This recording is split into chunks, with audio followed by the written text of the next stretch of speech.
प्यारे विद्यार्थियों, पिछले वीडियो में हमने दीर्घभाजन विधि का प्रयोग करके एक बहुपद से दूसरे बहुपद को भाग दिया था और भाग दे करके भागफल और शेषफल ज्ञात किया था। हम आज कुछ ऐसा विधि का प्रयोग करेंगे जिससे बिना भाग दिए हम शेषफल ज्ञात कर सकें। तो इसके लिए पूर्व में जो हम भाज्य, भाजक, भागफल और शेषफल से संबंधित जो सूत्र था उसको पुनः स्मरण करते हैं। वह था भाज्य बराबर भाजक गुणित भागफल धन शेषफल। ये वो फार्मूला था। इस फार्मूले की सहायता से हम शेषफल प्रमेय निकालेंगे। तो मान लीजिए इसके लिए एक एग्जाम्पल लेकर हम समझते हैं। पहले कोई भाज्य f(x) लेते हैं। मान लीजिए x² प्लस 3x प्लस 6 एक बहुपद है और एक दूसरा बहुपद भाजक gx = x-1 है और हम भागफल भी मान लेते हैं इसमें कि मान लो हमें भागफल qx प्राप्त होता है और शेषफल रिमाइंडर जिसको कहते हैं r प्राप्त होता है। अगर इस सब मान को इस सूत्र में रखें तो भाज्य के स्थान पर यदि हम f(x) रखें, भाजक के स्थान पर x-1 को रखें, भागफल के स्थान पर qx रखें और शेषफल के स्थान पर मान लीजिए हम लिखते हैं r। अब हमें यहाँ पर ये सोचना है कि यदि ये पूरा 0 आ जाए, x का कोई ऐसा मान रखें जिसको रखने पर यह पूरा 0 आ जाए, तब इस दायां पक्ष में केवल ये r शेष रह जाएगा, शेषफल शेष रह जाएगा। तो हमें ये सोचना होगा कि हम x के स्थान पर क्या रखें ताकि ये पूरा 0 हो जाए। ये पूरा 0 तब होगा जब x के मान रखने के बाद ये ब्रैकेट का जो x-1 है वो 0 हो। तो 0 का गुणा qx के साथ करने पर 0 आएगा और ये तब 0 होगा जब हम x का मान 1 रखें, क्योंकि 1 - 1 का 0 आएगा। तो यदि x के स्थान पर हम यहाँ 1 रख दें, x के स्थान पर 1, तो ये f(x) है वो f(1) हो जाएगा, ये 1 - 1 हो जाएगा इंटू q इंटू 1 और प्लस r। तो ये आपका हो गया f(1) = 0 into q into 1 plus r और f(1) = हो गया 0, क्योंकि 0 का मल्टीप्लाई करने पर 0 हो जाएगा और यहाँ बच गया r। f(1) = r, मतलब ये जो f(1) है वह शेषफल है। कब शेषफल है? जब हम x-1 से इस बहुपद x² प्लस 3x प्लस 6 को भाग देते हैं, तब शेषफल होगा f(1). और f(1) का मान ज्ञात करने के लिए जहाँ जहाँ पर x है वहाँ पर हमको 1 लिखना पड़ेगा, हमको f(1) का मान ज्ञात हो जाएगा। तो ये हम कैसे जाने कि यहाँ 1 रखेंगे? तो इसके लिए हमको इसका शून्य ज्ञात करना पड़ता है, x-1 का शून्य ज्ञात करना पड़ता है। जैसे देखिए x-1 जो हमारा भाजक है उसका शून्य ज्ञात करने के लिए हम x-1 = 0 रखेंगे और तब x = 1 हो जाएगा और यही इसका शून्यक हुआ। x-1 का शून्यक 1 हो जाएगा और जो शून्यक आता है उसी शून्यक को हम x का मान यहाँ पर रखते हैं। यदि हम इसको x-2 से भाग दिए होते तो x माइनस 2 इक्वल टू 0 करके x का मान हमको 2 प्राप्त होता और तब उसका शून्यक x इक्वल टू 2 होता है और तब हम यहाँ पर 2 रखते। अगर यहाँ x माइनस 3 से भाग दिए होते तो इसका शून्यक x इक्वल टू 3 आता और तब फिर प्रत्येक x के स्थान पर हम क्या रखते, 3 रखते हैं। तो इस तरह से हम शून्यक को रख कर शेष फल ज्ञात कर सकते हैं। तो इस उदाहरण से हम समझ गए कि अगर किसी बहुपद f(x) को x माइनस 1 से भाग देते हैं तब हमको शेष फल f1 प्राप्त होता है। ये 1 की जगह में कुछ भी और सब वास्तविक संख्या हो सकता है, a b c कुछ भी हो सकता है। तो इसी पर आधारित हम यहाँ पर शेष फल प्रमेय लिखेंगे। अब ये शेष फल प्रमेय हम क्या लिखेंगे, तो यहाँ लिखेंगे किसी बहुपद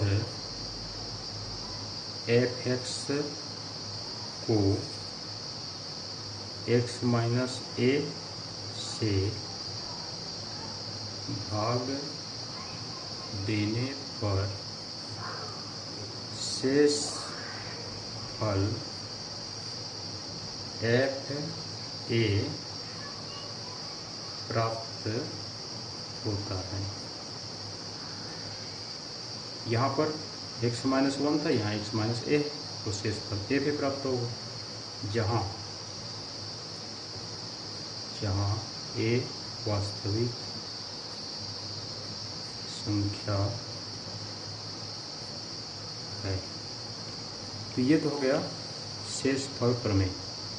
इसके आधार से हमने ये शेष फल प्रमेय ज्ञात किया। अब इसकी सत्यता की अगर हमको जांच करनी है तो कोई सा भी एक उदाहरण लेकर, इसी उदाहरण को हम ले लेते हैं, भाग देकर देखते हैं कि शेष फल वास्तव में क्या आता है।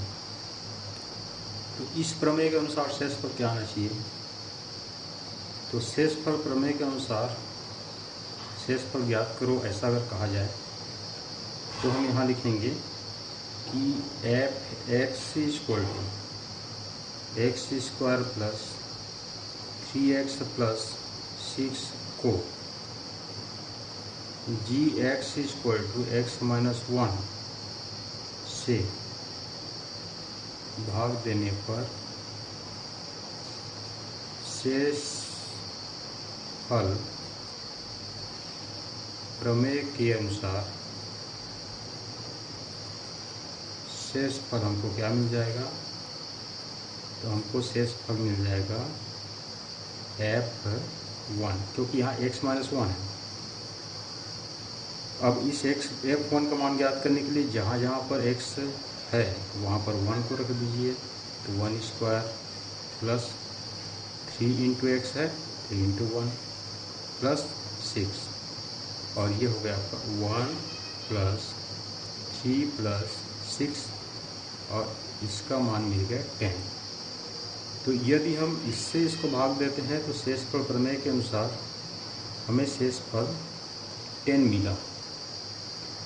अब वास्तव में ये सही है कि नहीं इसकी जांच करना है तो आप दीर्घ भाजन विधि से भाग देकर इसका जांच कर सकते हैं।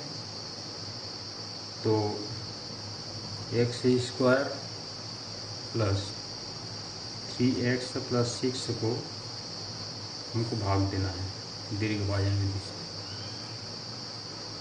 x माइनस 1 से। ये आपका भाजक है, ये है भाज्य, यहाँ पर आएगा भागफल। तो चूँकि यहाँ x स्क्वायर है इसलिए हमको यहाँ भागफल में x लेना पड़ेगा, क्योंकि x का गुणा x स्क्वायर x से करने पर x स्क्वायर मिलेगा और x गुणा 1 से करने पर माइनस x मिलेगा, माइनस चिन्ह इसलिए यहाँ चिन्ह बदल गया, माइनस हो गया प्लस हो गया, ये कट गया आपका। यहाँ पर आपको 3x प्लस 1x 4x मिला और प्लस 6। अब यहाँ 4x आ गया तो निश्चित रूप से हमको यहाँ प्लस 4 ले करके इसका गुणा इन दोनों के साथ करना होगा। तो तो ये हो गया 4x और -1 के साथ करने पर -4। इसको फिर घटाएंगे तब ये चिन्ह बदलेगा और ये दोनों कट गया और यहाँ पर मिल गया 10। तो ये इस तरह से हमको ये मिल गया शेषफल। हमने शेषफल प्रमेय के आधार से भी शेषफल 10 ज्ञात किया था, 10 ज्ञात किया था, और दीर्घ भाजन विधि से भी हम शेषफल 10 ज्ञात किए। अब कोई अन्य एक उदाहरण ले सकते हैं इसी तरह से और शेषफल हम ज्ञात कर सकते हैं। मान लीजिए कोई एक अन्य एग्जाम्पल लेते हैं, इससे कुछ हट करके एक बहुपद लेते हैं f(x), ये मान लो x³ plus 3x² minus 5x plus 8। ये कोई बहुपद है जो भाज्य है और इसको हमको भाग देना है किसी अन्य बहुपद gx, मान लो 2x माइनस 1 से। तो 2x माइनस 1 से भाग देना है, मतलब ये हो जाएगा भाजक। इसको शेषफल प्रमेय से ज्ञात करना है, तो यहाँ पर हम लिखेंगे शेषफल प्रमेय के अनुसार शेषफल क्या आना चाहिए। तो f, अभी x के स्थान पर क्या आना चाहिए, तो यहाँ पर हमको क्या निकालना पड़ेगा, शून्यक निकालना पड़ेगा 2x माइनस 1 का।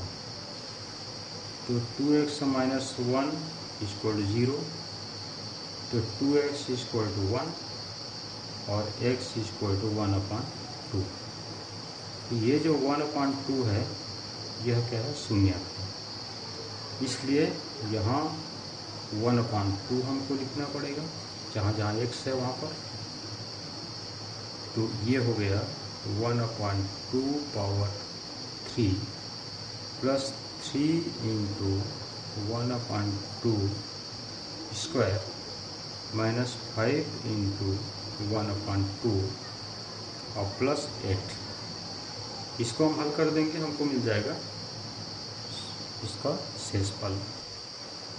तो यहाँ पर आ गया 1/8 प्लस 3 इंटू 1/4 माइनस 5/2 और प्लस 8, जिसको लिखा जा सकता है 1/8 प्लस 3/4 माइनस 5/2 प्लस 8/1।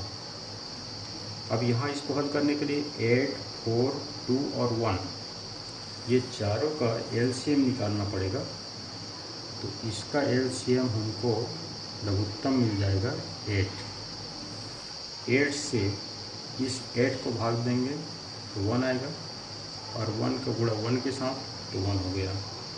4 से इस 8 को भाग देंगे 2 आएगा, इसलिए 2 का गुणा इस 3 के साथ करेंगे तो ये हो गया प्लस 6। 2 से 8 को भाग देंगे 4 आएगा, 4 का गुणा करना पड़ेगा 5 के साथ तो ये हो गया 20। 1 से इस 8 को भाग देना पड़ेगा 8 आएगा, 8 का 8 के साथ गुणा करना पड़ेगा तो प्लस 64। इन सब को जो प्लस में है उन सब को जोड़ने पर हमको 71 मिलेगा और -20/8 और ये हमें मिला 51/8। ये हमारा शेषफल होगा। कौन सी विधि से हमने ज्ञात किया शेषफल, आप याद रखिए, हमने ज्ञात किया शेषफल प्रमेय के अनुसार, क्योंकि शेषफल प्रमेय के अनुसार हमें शून्य ज्ञात करना होता है। शून्य को 1/2 मिला, उसी 1/2 को यहाँ पर x के स्थान पर रखा।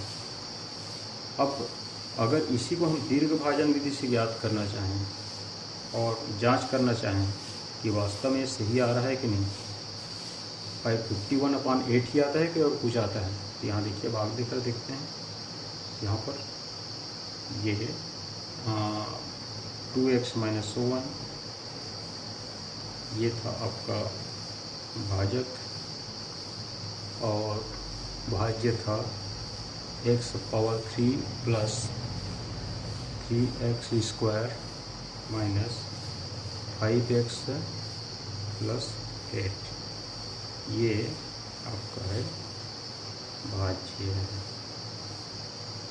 और ये है भाजक, और यहाँ पर भागफल लिखेंगे। चूँकि यहाँ x पावर 3 है इसलिए हमको यहाँ पर 1/2 x स्क्वायर लेना पड़ेगा, जैसा पहले की वीडियो में हमने बताया। अब वीडियो पुनः देखिए, अगर समझ में नहीं आ रहा होगा तो विस्तार से बताई जा चुकी है। तो x power 3 minus 1/2 x square, इसको हम घटाएंगे, यहाँ पर होगा माइनस, यहाँ पर प्लस होगा, ये दोनों कट गया, और ये 3 और प्लस 1/2, इसको हल करने पर 7/2 मिलेगा, और ये x square minus 5x plus 8। अब यहाँ 7/2 है तो 2x के साथ करने पर ये 7/4 x इसका भागफल होगा, इसका गुणा इन दोनों के साथ करेंगे, तो जब इसके साथ करेंगे तो हमें 7/2 x स्क्वायर मिलेगा, और माइनस 7/4 x 1 के साथ करने पर मिलेगा। इसको हम फिर से घटाते हैं तो ये चिन्ह बदलेगा, माइनस हो गया, यहाँ पर प्लस हो गया, ये दोनों कट गया, और -5 और प्लस 7/4 इन दोनों का हो जाएगा, हल करेंगे तो -13/4 x और प्लस 8।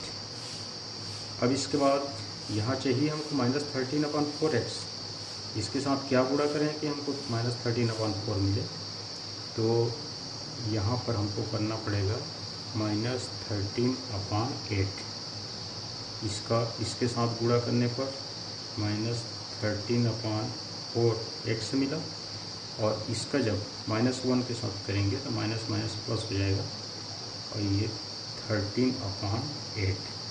अब इसको फिर से घटाइए, यहाँ पर माइनस का हो जाएगा प्लस, प्लस का हो जाएगा माइनस, ये दोनों कट गया, और 8 और -13/8 इन दोनों का हमें मिल जाएगा 51/8, और यही हमारा हो जाएगा शेषफल। तो दीर्घ भाजन विधि से भी शेषफल उतना ही आएगा 51/8, और शेषफल प्रमेय के अनुसार भी हमको उतना ही शेषफल प्राप्त होगा। तो कभी कभी किसी भी बहुपद को किसी दूसरी बहुपद से भाग देना होता है और शेषफल ज्ञात करने को कहा जाता है, शेषफल प्रमेय के आधार से ज्ञात कीजिए बोला जाता है, तो हमको इस विधि का प्रयोग करना है, न कि इस विधि का। ये थोड़ा लेंदी हो जाता है, इस विधि का प्रयोग नहीं करना है। अगर दीर्घ भाजन विधि से भागफल और शेषफल ज्ञात करो बोलेगा तब हम इस विधि का प्रयोग करेंगे, लेकिन कहा जाए कि शेषफल प्रमेय के आधार से आप शेषफल ज्ञात कीजिए, तो हम इस तरह से शेषफल ज्ञात करते हैं। बोर्ड परीक्षा में ये प्रश्न पूछी जाती है, सीजी बोर्ड में भी ये पूछी जाती है। तो इस तरह से ये शेषफल प्रमेय था। नेक्स्ट वीडियो में हम गुणनखंड प्रमेय पढ़ेंगे। अगर आपको वीडियो अच्छा लगा तो सब्सक्राइब कीजिए, लाइक कीजिए। बहुत बहुत धन्यवाद।